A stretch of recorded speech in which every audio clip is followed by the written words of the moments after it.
What's good, people? Welcome to Sophisticated Arrogance, the Prelude podcast, Ep03. So I said I'd do a little video this time, kind of take it away from just being audio, so we can really chop it up and talk, and you can see my face, right? Because, and people always ask me, yo, B, you need to do more videos and stuff.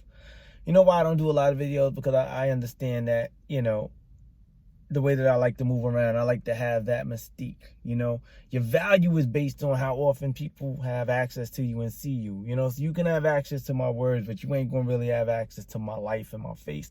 And I think that's really the kind of person that I am. I'm a public person when I'm out there, but I'm a private person. You know what I'm saying? I'm not really going to tell you much about what's going on in my life and my inner workings like that, unless I'm telling you a story, right? Unless I'm kicking game and I'm telling you a story, right?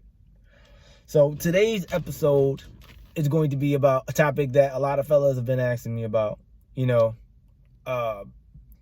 it has to do with dealing with, families, baby mothers, all things related to children, right? So this is a very big topic. It's a lot of points we got to hit. Where do I want to start this off at? Where do I want to start at? Let's see. Well, let's have this conversation first with, the preventive. Let's go preventive, right? In the medical field, the best way to stop a disease is to prevent it from happening in the first place, right? Okay. So the first thing is that as a man, when you set up and you get out there to have your, to start your family, you really don't want a whole bunch of baby mothers. You really only want one, and I would say this from my experience, it's going to be people that's going to disagree with me, and that's cool. Everybody has their own opinion on this, but I would tell dudes, hey, get with this woman, marry this woman first, and start a family. Right? You don't want a whole bunch of kids with a whole bunch of different women out there. And if by chance in that situation with this woman, it does not work out, you and her break up, you have a kid with this woman, or you have a couple of kids with this woman, right? Don't be quick to go back out there and jump into another serious relationship and have kids with another woman. That's going to be a fucking downfall. I'm telling you right now. It's going to be a downfall because you're putting a burden on yourself. You have a previous situation that you still got to freaking deal with because you got kids over here. So you got to deal with that situation, right? That ain't going to stop. And now you created another situation for yourself. So now you have two freaking families in a sense. And you know how I feel. You don't got to take care of your baby mother once you're not with her no more, and you shouldn't. But you got to take care of everything called child support. It's going to happen. It's going to happen quicker once you get another woman and you have another baby. Because her whole thing is going to be like, yo, this is cutting into my money that I'm supposed to be getting. So she's damn sure is going to put you on child support. Right? So that's really the first thing. It's like, hey, if you get into a situation where things don't work out with a woman you have a kid with, take care of that situation, deal with women, date women, but don't have anything serious, don't have any more kids. You know what I'm saying? Right? Just because it's going to make your life complicated, and I get it. A lot of people are like, well, I made a mistake with this woman, so I want to start over with a new woman and have a new family. And that's fine. If you really feel like that's what you want to do, then do it. I'm just telling you to understand what's going to take place when that happens. You're going to have this situation with your first child over here, and then you're going to have the situation with your next child and the woman. And I'll be honest, if you are able to maintain that second relationship, it might just work out. But then it puts you under the gun because you can't fuck up this second relationship. Because if you fuck up this second relationship, now you got two baby mothers. Two different baby mothers, a kid in each place. And then you want to start your third relationship, you can't do this again and again. It's going to become expensive. You get what I'm saying? It's going to become really expensive. You're going to have kids all over the place, and you're going to be branded, as a dude that just doesn't, know how to control himself, that's just leaving seeds all over the place. And that may not even be the case for you. You may have really been in serious committed relationships with these women, been in 3 to 4 year relationship with each of these women, and it just ain't work out. But the way that the world is going to see it, you're just a dude that's running around spreading seeds. The first one is cool. The second one is giving people pause. You do this shit the third time, it's like, nigga, this you. You're the problem. All right? So that's the thing, right? So you got to be careful with that. I think another issue is, you know, once you have these kids and you're going to court for child support, a lot of men are really upset about that. They're upset about the whole system. A lot of women get it twisted though, fellas, but I feel your pain. Because a lot of women, when they see men complaining about paying child support, they think, oh, well, he needs to be taking care of his kid. Why is he complaining? He made the baby. He needs to take care of the baby. Right? But that's not really why most men are mad, right, fellas? I get it, because I've been in that situation. You know, me and my ex-wife, when we split, she put me on child support. Didn't mean I wouldn't take care of my kid. She just put me on child support because she wanted the money in her hand. But that's another topic. The real issue that a lot of men have with this situation is that once the man and the woman split up and she's taking the kid and you try to go to court, you know, it's an uphill battle. It's like she's by default, she's the mother, so she's given custody. So it's like, yo, shouldn't I have a say? Shouldn't I be allowed to get partial custody? Shouldn't it be 50-50? Shouldn't she have the child 3 days out the week, or I have it 4 days out the week and we alternate weeks or something, so it's 50-50? Wouldn't that eliminate child support? Right? Wouldn't that eliminate child support? Right? You know, and that's really why most men are mad, because they don't even get the fair shot. They don't even get that opportunity. You know? If you're a baby father, you definitely ain't getting that opportunity. But even as a husband, you're married to the woman and there's an uphill battle. The younger your children are, the more likely she's getting custody. Because they have this perception that men do not know how to nurture young children. And that's really the thing. So it's hard for us. You know, and a lot of women, they paint this narrative that these dudes are really out here, that we're really out here happy running the streets with no kids while she over there slaving and doing everything for the kids. Nah, the reality is that you wanted it that way. The reality is that most women want full custody and don't want to give a man half the custody. They want to be able to get praised for their hardships and that, you know, and all the things they gotta go through, and then be like, poor oh is me, because they taking care of the kid. But they will fight a man to death for him to get partial custody.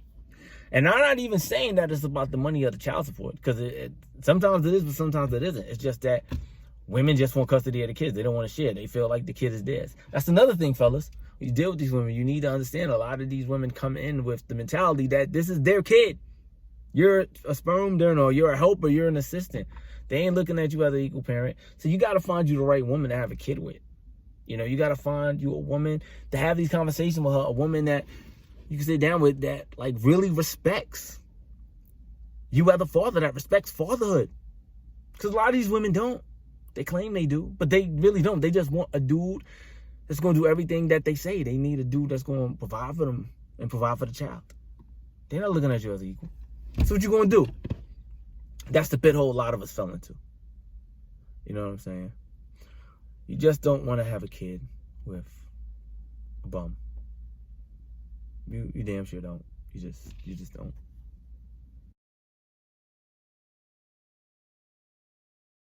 So story time. So let me tell you a story, man. I'm gonna put this all into perspective for you guys. You know, I'm married now, and this is my second time being married, but I was married before, right? And you know, I was married about, when did I get married? I got married in 2010, right? The first time. All right. So I got married to this woman.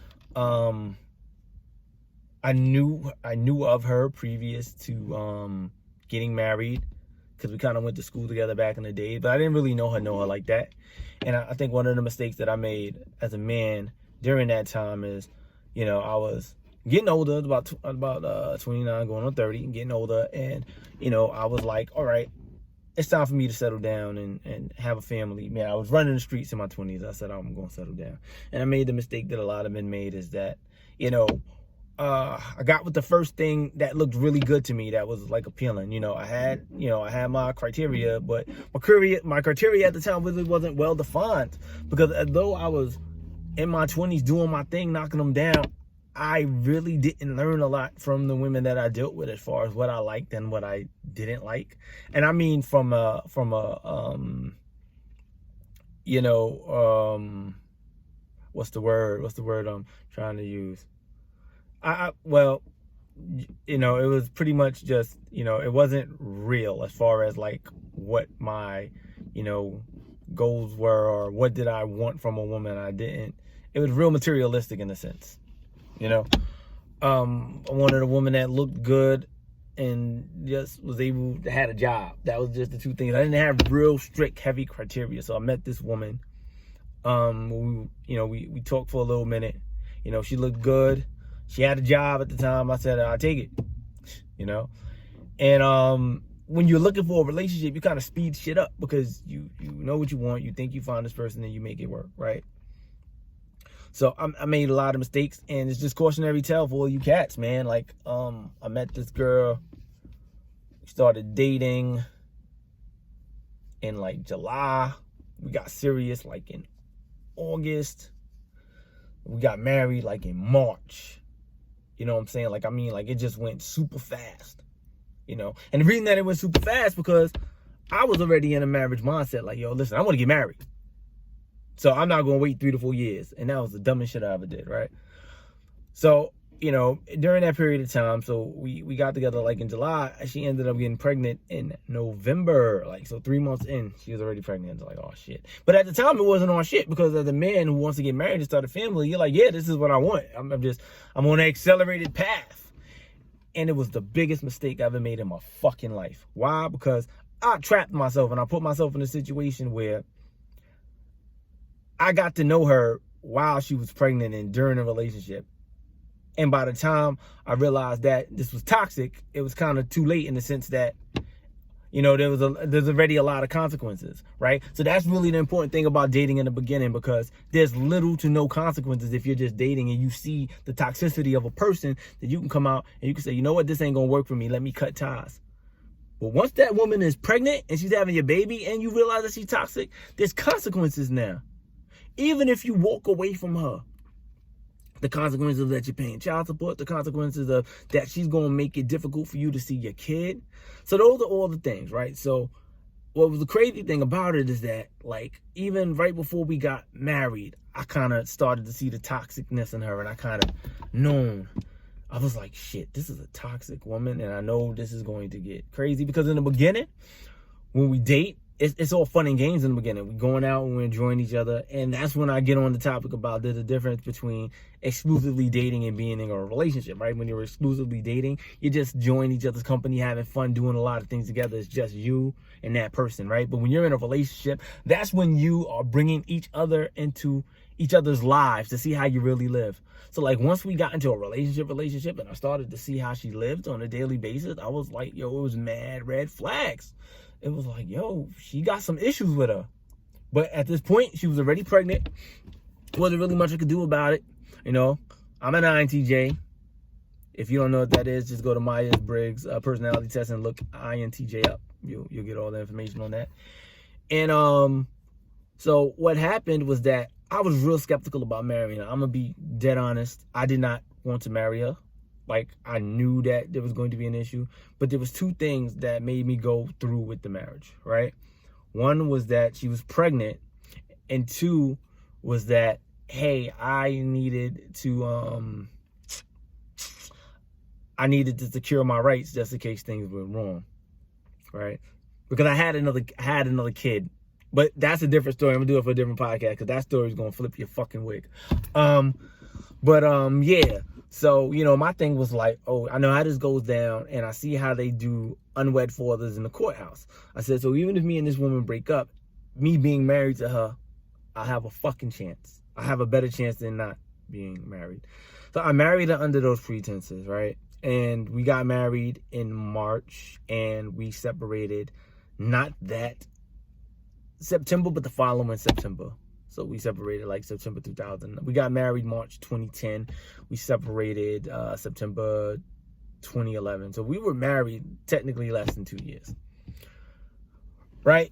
And so everything that I thought was going to play out the way it did. Her toxicity kept growing and, heavy narcissism, wanted to blame me for everything, blah, blah, blah. But we're not going to go into all of that right now.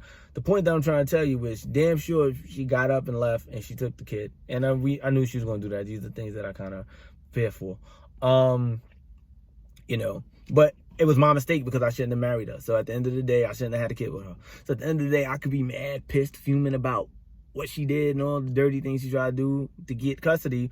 But the real mistake started with me. The real mistake started with me making a bad decision. The bad decision of jumping too fast into the relationship and getting her pregnant and dealing with the consequences later. And that's what I want you all to avoid. I don't want you to be in the situations that I was in. I want you all to make better decisions than what I did, right? And I'm telling you, that decision starts with you. If we have bad baby mothers, we got to look at ourselves first and say, I chose to sleep with that woman. What made me want to sleep and be with that woman? We have to really dig deep inside ourselves to figure that out and come to terms with it. And that's what I did, you know. One thing I was right about was that being married to her actually did save my ass. It saved my ass in one way and screwed me in another. It saved my ass as far as custody and all that stuff. Because when you go into the courtrooms and you say, hey, I want custody of my kid and I'm married, the court system is like, oh, you're married. Right then, you're automatically 50-50. So I had a winning shot. So we kind of got joint custody. We got joint legal custody, but she has physical custody simply because she moved using the silver bullet technique. I'll talk about that another time. But, you know, I was able to get my rights, you know, and even throughout the years going back and forth to court because, you know, she's a toxic narcissist, hard-headed, you know. And eventually, you know, it took years, but I got her hit up for custodial interference. Now she walking on a tightrope because she was doing some other stuff. A lot of these women feel, hey, because I'm the mom, I can do whatever I want to do and you just got to deal with it. But I'm not that type of dude. I got bread. So because I got bread, I get lawyers and I get lawyered up. And I take it to the courts. So that's what I did. I took it to the court. See, she went to court and tried to say that I was, you know, abusing her and all this other stuff. You know, I never laid a hand on this woman. You know, but she did that because it's a civil bullet technique, meaning like they do everything now and ask questions later. So they got her moved.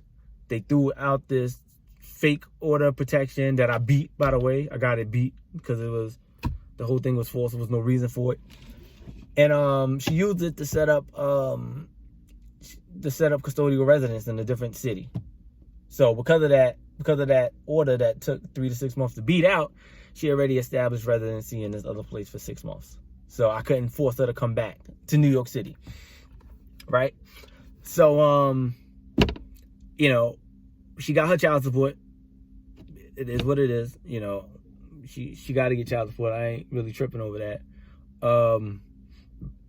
But even when she getting the child support, the thing was like she was still trying to control my relationship with the kid. Like, we're not together, but you trying to control what I do.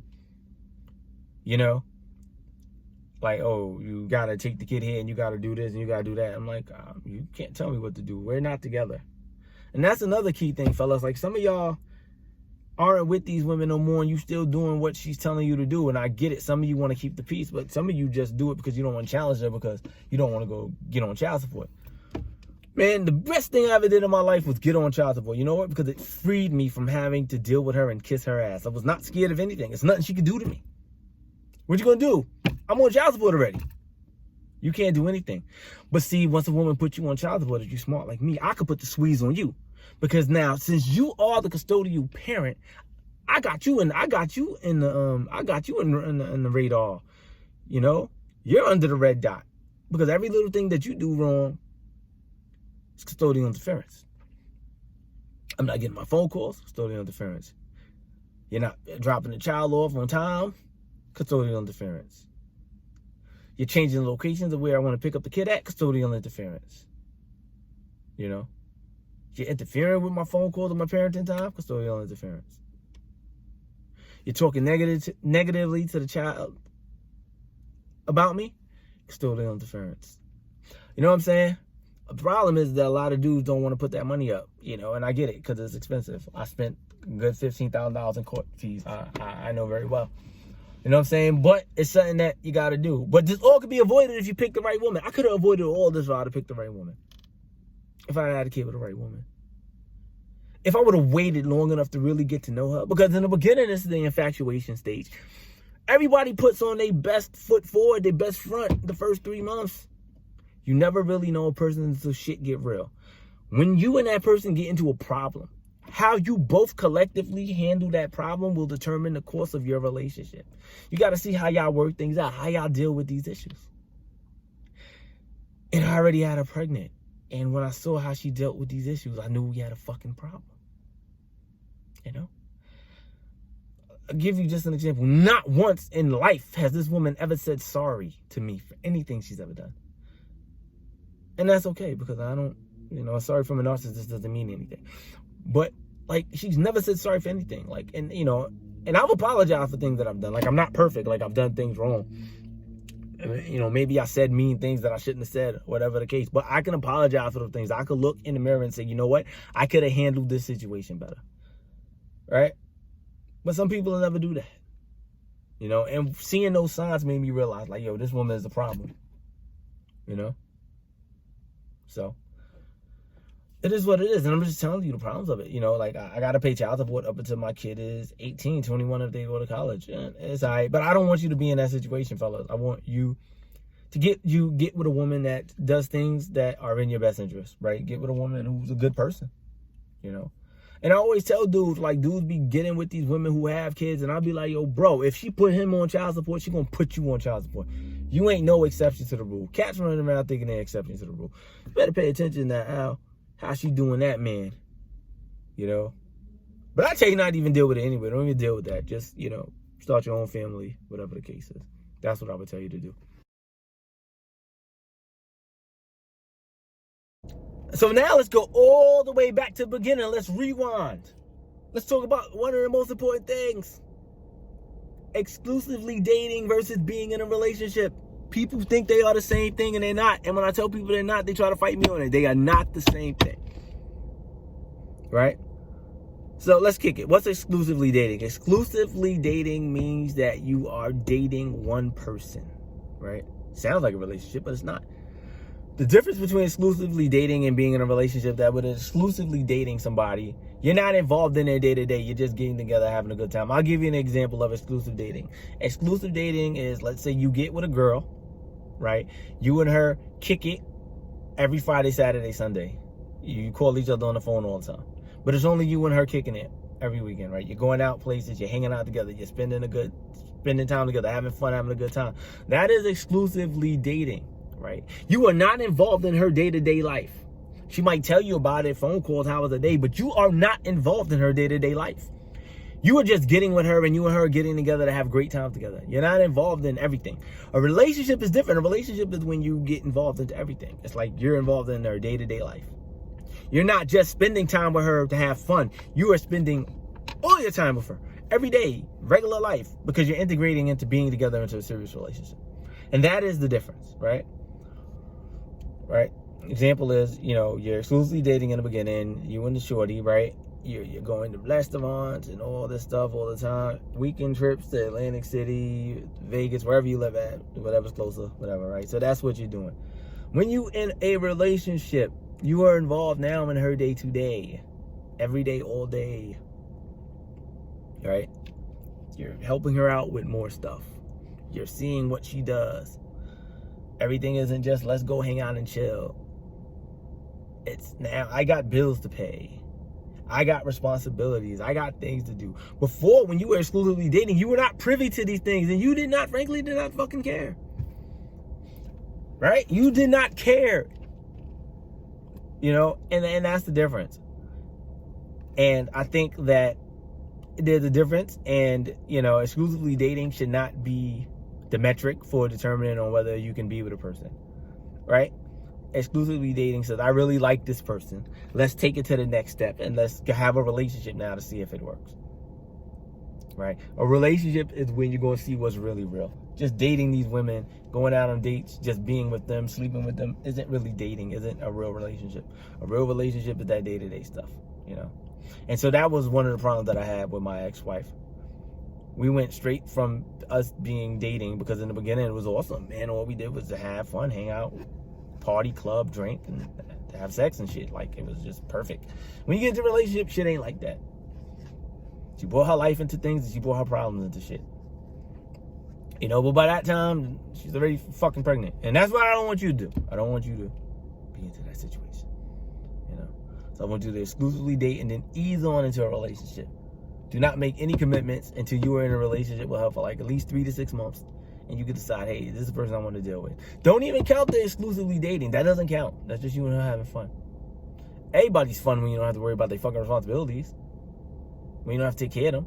When you don't have to build a family with them. Everybody's fucking great and fun to be around. You know, so that's the thing with that.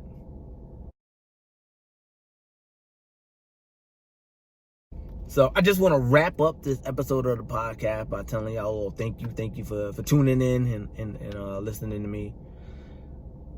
And just choose better. You know, like, a lot of people get on these platforms and try to preach to you, but I'm just coming to you from experience, man. Like, I'm really here kicking it to you, telling you about all the mistakes that I've made. I don't want you to make those mistakes.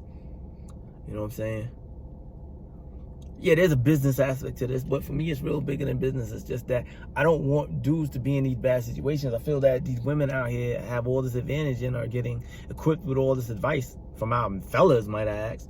And I just want everybody else to have a fair advantage. I hate to see young men throw their lives away, because we get it when we turn 30 and 40, but by then we've already made these mistakes and we're struggling to try to get everything right and get things back together. I don't want my young bulls to go through that. You know what I'm saying? So I want y'all to chill out. I want y'all to, you know, stop putting babies in these chicks just because they look good and you have fun with them. I want you to stop that. I want you to really just chill out and just think about, you know, who you want to be with. It's a real decision on who you choose to have a baby with, you know. Put that as a, you know, that's something that she should have to earn, man. I know that sounds crazy, but that's something she should have to earn, bros. You know. But yeah, if you ain't following me on Instagram, follow me at sophisticated.arrogance. Follow me on Facebook, Sophisticated Arrogance. More great stuff to come. So thank you all.